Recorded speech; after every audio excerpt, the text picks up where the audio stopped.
बच्चों, आज हम लोग मेधा का जो 17वां पाठ है, ये एक कविता है वीर बालक, जिसके रचयिता है या जिसके कवि हैं रामधारी सिंह दिनकर जी। इस कविता को आज हम लोग करेंगे। एक छोटे से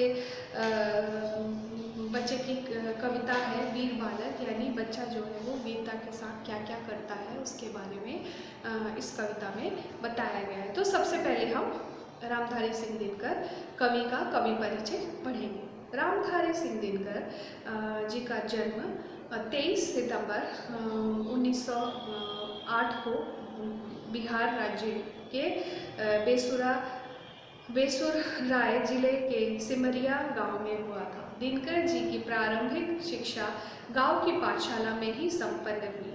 सन 1950 में बिहार सरकार ने इन्हें एक स्नातकोत्तर महाविद्यालय के हिंदी विभाग के अध्यक्ष के रूप में नियुक्त किया, यानी डिपार्टमेंट के हेड हो गए हिंदी डिपार्टमेंट के। भारत सरकार द्वारा इन्हें 1959 को पद्मश्री और साहित्य अकादमी पुरस्कार से अलंकृत किया। इतने महान लेखक की लेखनी की वजह से इन्हें पद्मश्री और साहित्य अकादमी से भी पुरस्कार प्राप्त हुआ। इनके काव्य उर्वशी पर इन्हें 1972 में ज्ञानपीठ पुरस्कार भी प्रदान किया गया। वीर तथा रौद्र रस की अभिव्यक्ति करने वाले दिनकर जी ने प्रेम और सौंदर्य की अभिव्यक्ति करने वाले गीत भी लिखे।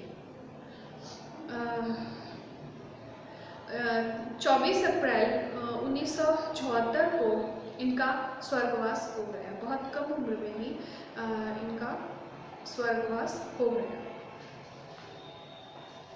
अब हम लोग इस कविता का पाठ करेंगे। वीर बालक बहुत ही सुंदर सी छोटी सी कविता है, लेकिन बहुत ही इंस्पायरिंग कविता है। इस कविता का हम पाठ करेंगे और इस कविता के माध्यम से कवि हमें ये बता रहे हैं कि शिवाजी की चतुरता और राणा प्रताप की कठिन संघर्ष आदि के द्वारा वीर पुत्र के गुणों का बखान यहाँ पर किया गया है। यानी ये जो वीर पुत्र थे शिवाजी और राणा प्रताप, इन्होंने अपनी वीरता से अपने देश का, अपनी माता का, सभी का गौरव बढ़ाया है। हम प्रभात की नई किरण हैं, हम दिन के आलोक नवल, हम नवीन भारत के सैनिक, धीर वीर गंभीर अचल। हम प्रहरी ऊंचे हिमाद्री के, सुरभि स्वर्ग की लेते हैं, हम हैं शांति दूत धरणी के, छाल सभी को देते हैं। वीर प्रसून माँ की आँखों के, हम नवीन उजियाले हैं, गंगा यमुना हिंद महासागर के हम रखवाले हैं। हम हैं शिवा प्रताप, रोटियां भले घास की खाएं, मगर किसी जुल्म के आगे मस्तक नहीं झुकाएंगे। यानी कवि जो कह रहे हैं कि किसी भी परेशानी में हम अपना सिर नहीं झुकाएंगे। तो इस कविता में कवि जो है कह रहे हैं, पहले अनुच्छेद में, पहले संज्ञा में वो कह रहे हैं कि हम प्रभात की नई किरण है, यानी हम सुबह की नई किरण है। यानी एक बच्चा जो है वो किस तरह से अपने देश के लिए, जैसे सूर्य की किरण जो है वो हर सुबह आती है और सभी के जीवन में सभी के जीवन की अंधियारे को मिटाकर उजाला भर देती है, उसी के बारे में कहा गया है कि भारत माता के प्रति हमारे मन में जो भावनाएं हैं इस कविता के माध्यम से कवि ने प्रस्तुत किया है। और वो कह रहे हैं कि हम जो है वो इस युग के, इस नवीन युग के प्रभात के नई किरण है, पहली किरण की तरह ही है। जिस प्रकार सूर्य का प्रथम आलोक, यानी सूर्य की जो प्रथम किरण है वो रात्रि के अंधियारे को मिटा देती है और हमारे जीवन में उजियाला भर देती है, वैसे ही हम बच्चे, हम नवीन, इस युग के जो नवीन आने वाली जो पीढ़ियाँ हैं वो यही हैं, वो हमें नया उजियारा दिखा रही है। अर्थात वो कह रहे हैं कि भारत की युवा पीढ़ियां कुछ करने को उठकर खड़ी हो गई है। कवि ये कह रहे हैं कि भारत की यह नवीन पीढ़ी धैर्य, साहस और विवेक और दृढ़ता से भरी हुई है। इसकी प्रतिमूर्ति है वो हमेशा विवेक से भरी हुई ही रहेगी। हम प्रहरी ऊंचे हिमाद्री के, यानी हम जो है वो भारत माता के जो सबसे ऊंची पहाड़ है हिमालय, उसके प्रहरी हैं। सुरभि स्वर्ग से लाते, यानी हम जो है वो हिमालय, इस विशाल हिमालय पर्वत श्रृंखला की रक्षा करने वाले हैं। हम स्वर्ग से आने वाली सुंदर खुशबूदार हवाओं को ग्रहण करते हैं और देश के अन्य लोगों में हम उनको फैला देते हैं। हम इस धरती पर शांति का प्रचार करने वाले हैं। हम शांति के दूत, कहा ना, हम हैं शांति के दूत धरणी के, यानी इस धरती में शांति को प्रचार करने के लिए आने वाली सुंदर खुशबू को ग्रहण करते हैं। हम इस धरती पर शांति का प्रचार करने आए हैं। हम सभी को आश्रय प्रदान करते हैं, यानी हम सभी को रहने के लिए जगह देते हैं, सहारा देते हैं। ऐसे हम इतने अच्छे हम भारतवासी हैं, यानी हम आज के इस युग के नवीन दूत हैं जो हर आने वाले हर शरणार्थी को शरण देते हैं, उनको रहने की जगह देते हैं, उनका सहारा हम बनते हैं।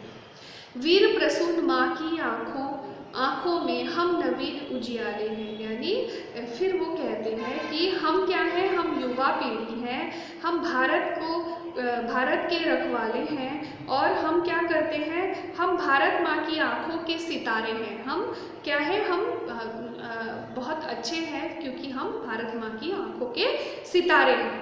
अंधकार को समाप्त कर ज्ञान रूपी उजियारे को फैलाने वाले हैं, यानी हम चारों ओर ज्ञान फैलाने वाले अमर दूत हैं। और क्या है, हम सभी को, हम जो है वो अंधियारे को दूर करते हैं और ज्ञान रूपी अंधकार को समाप्त करते हैं। हम जो है वो भारत माँ के आँखों के सितारे हैं और हम क्या है, भारत माँ की पवित्र नदियों गंगा, यमुना, हिंद महासागर के हम रक्षक हैं, यानी हम हमारे भारत में बहने वाली नदियाँ और जो समुद्र हैं उनकी रक्षा करने वाले वीर पुरुष हैं, वीर पुत्र हैं। फिर लेखक जो है, फिर कवि जो है वो कह रहे हैं कि हम क्या हैं, हम हैं शिवा प्रताप मानिए शिवाजी के बारे में कह रहे हैं और प्रताप मतलब राणा प्रताप के बारे में कह रहे हैं कि हम जो है वो शिवाजी की तरह हैं। हम राणा प्रताप के रक्त, उनके ही वंशज हैं। हमारे अंदर इतने महान जो हमारे वीर पुत्र थे, उनका रक्त हमारी धमनियों में बह रही है। अर्थात हम समय पड़ने पर हम भी शिवाजी और महाराणा प्रताप की तरह अपनी आन के लिए, यानी अपने भारत के सम्मान के लिए, अपने भारत को बचाने के लिए मर मिटने को तैयार हैं। जिस तरह से शिवाजी ने या जिस तरह से महाराणा प्रताप ने अपने राज्य के लिए, अपने देश भारत भूमि के लिए अपनी जान की परवाह नहीं किए बिना युद्ध में कूद पड़े थे सबको बचाने के लिए, वैसे ही हम भी उन्हीं के वीर पुत्र हैं और हमारे अंदर भी उन्हीं के धमनियों में चलने वाला रक्त प्रवाहित हो रहा है। हम भी अपने देश के लिए मर मिटने को तैयार हैं।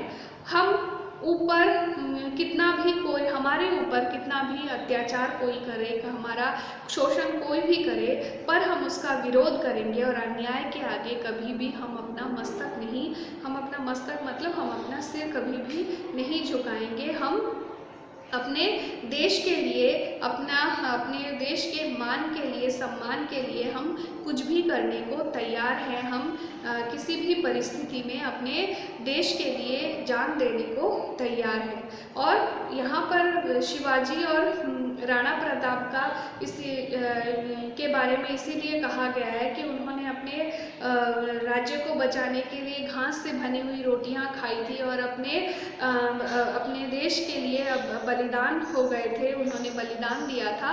उसी का यहाँ पर वर्णन किया गया है कि रोटियां भले ही घास के खाए, क्योंकि युद्ध लड़ते हुए परिस्थिति ऐसी आ गई थी कि उन्हें घास की रोटियां खानी पड़ी थी अपने आप को बचाकर, अपने देश की रक्षा के लिए। तो यहाँ पर वहीं पे यही कहा गया है कि हम उन शिवाजी और प्रताप के वंशज हैं जिन्होंने जुल्म के आगे कभी भी सिर नहीं झुकाया। भले ही हमने घास की रोटियां खाई हैं, लेकिन फिर भी हमने कभी भी अपने सिर को दुश्मनों के सामने झुकाया नहीं है। अपने देश के लिए हमने बहुत कुछ किया है।